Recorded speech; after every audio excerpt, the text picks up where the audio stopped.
Halo teman-teman semuanya, saya Kelvin Putra Batee dari kelas 11 NT8. Kali ini saya akan membahas tentang sejarah dari suku Simalungun. Suku Simalungun merupakan salah satu kelompok masyarakat Batak yang mendiami wilayah Kabupaten Simalungun, Sumatera Utara.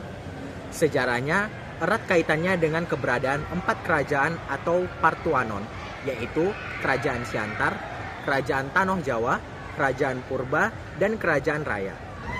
Sistem pemerintahan tradisional ini berubah saat Belanda datang dan mengintegrasikan wilayah tersebut ke dalam Hindia Belanda melalui Korte Verklaring pada awal abad ke-20. Budaya Simalungun diperkaya oleh berbagai kepercayaan tradisional seperti penghormatan terhadap roh nenek moyang atau Simagot dan pemujaan kepada Naibata, simbol dewa-dewa yang dilambangkan dengan warna putih, merah, dan hitam.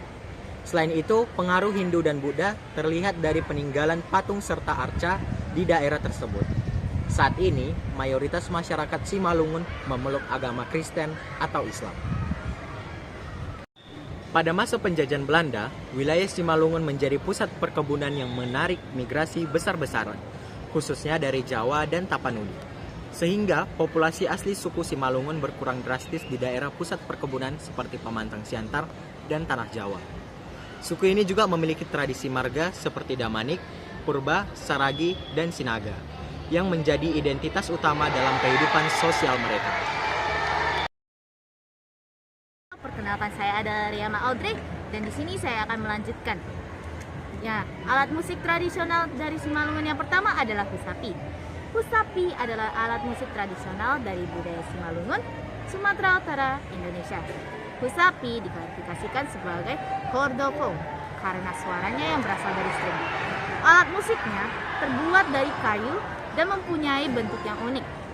Nah, cara memainkannya itu juga sangat mudah, yaitu dengan memetik senarnya menggunakan jari, seperti gitar pada umumnya. Husapi sering digunakan dalam pertunjukan musik tradisional Simalungun, seperti pada ensemble Gondang Sabangunan. Selamat pagi, perkenalkan nama saya Mutiara Ezra Natali Limbong dari kelas Sains T8. Nah, jadi hari ini saya akan membahas alat musik dari suku Batak Simalungun. Selanjutnya ada yang namanya Ogung. Jadi, Ogung adalah alat musik pukul tradisional yang berasal dari suku Batak Simalungun, di mana alat musik ini terbuat dari logam, biasanya dari tembaga atau kuningan. Nah, Ogung dimainkan dengan cara dipukul menggunakan tongkat kayu. Pemain Ogung biasanya duduk bersila dan memegang Ogung dengan kedua tangan.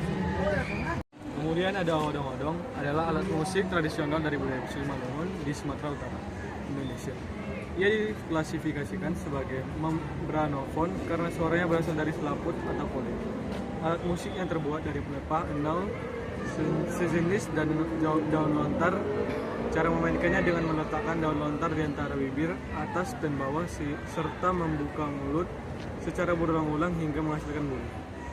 Perkenalkan, nama saya Odniel Sinaga dari 11 NT8. Selanjutnya saya akan menjelaskan mengenai sarune bolon. Sarune bolon merupakan alat musik tradisional dari Simalungun yang masih lestari, berfungsi sebagai pembawa melodi. Cara memainkannya yaitu ditiup dua lidah atau double reed.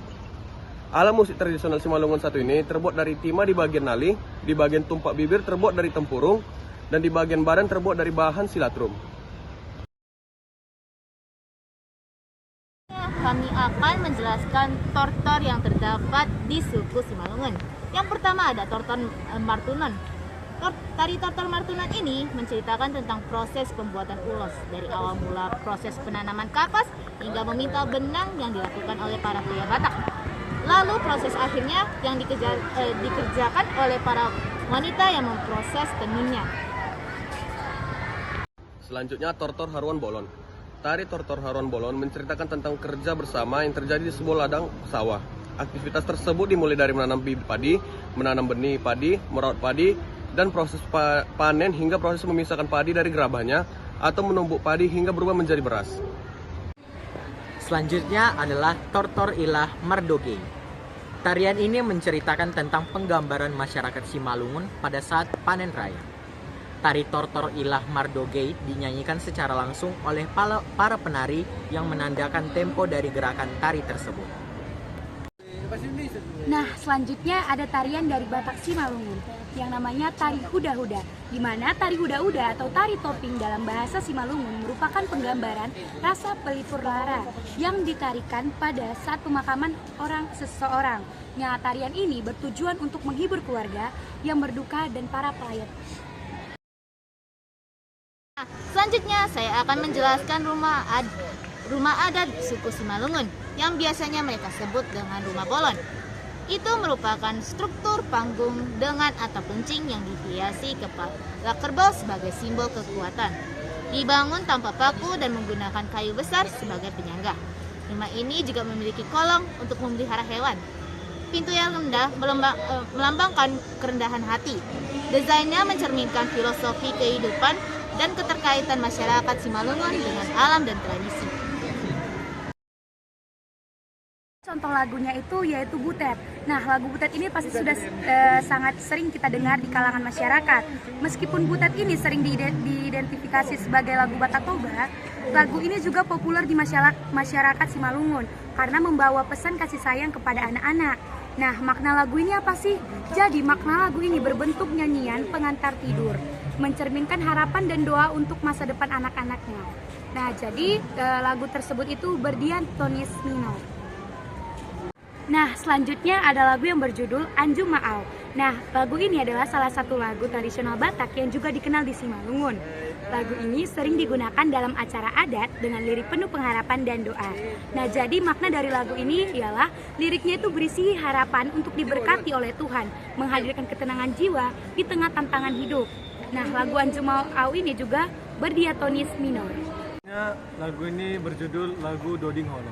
Lagu ini melambangkan cinta kasih yang mendalam baik untuk sesama manusia maupun terhadap budaya dan tanah leluhur.